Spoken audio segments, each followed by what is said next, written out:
Center, I welcome you all to this evening's talk, The Spirit of Madiba, a tribute to Nelson Mandela, by Mr. Ramin Jahanbegloo. Thank you for coming to Habitat for this lecture. Mr. Ramin Jahanbegloo is Assistant Professor, Political Science and York-Noor Visiting Chair, Islamic Studies at York University, Toronto. Jahanbegloo was born in Tehran, Iran. He has a doctorate in philosophy from Sorbonne University in Paris, France, where he lived for 20 years. Ramin Jahanbegloo has been a researcher at the French Institute for Iranian Studies and a fellow at the Center for Middle Eastern Studies at Harvard University. He is also a member of the advisory board of PEN Canada. He has won the Peace Prize from the United Nations Association in Spain in the year 2009 for his extensive academic works in promoting dialogue between culture and his advocacy for non-violence. Among his 20 books in English, French and Persian are Beyond Violence, Har Anand in the year 2008, India Analyzed, Oxford University Press 2009, Talking Politics, Oxford University Press 2010, Civil Society and Democracy in Iran, Lexington Press 2011, and the Gandhian Movement, forthcoming at Harvard University Press. Now I invite Mr. Ramin Jahanbegloo on the dash. Thank you. Thank you.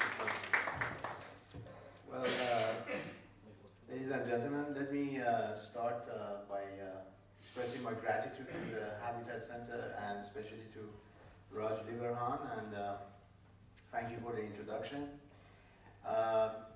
It's not very easy to talk about Mandela, and so I think I have a very difficult task tonight, and I hope that you will come back with your questions and we can have challenging questions, I hope, and we can have a good debate on Mandela.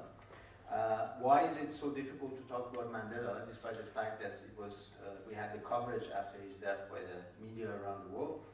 Not only because he's viewed by many worldwide as a unique politician with an extraordinary personality and charisma, but and not only because he realized, I think, the values of inclusivity, plurality, human dignity, and peace in South Africa, but mainly, I think it's difficult to talk about Mandela because he had the courage to transform his struggle from a violent resistance, as you know, in the 1960s to a peaceful one in the 1990s, while he was enduring a very humiliating and illegal actions of the apartheid regime.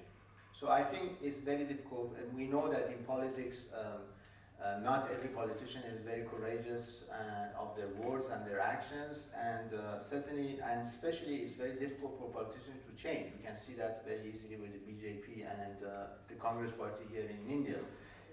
So the fact that Mandela had the courage to change, I think that was also extraordinary as much as his charismatic figure.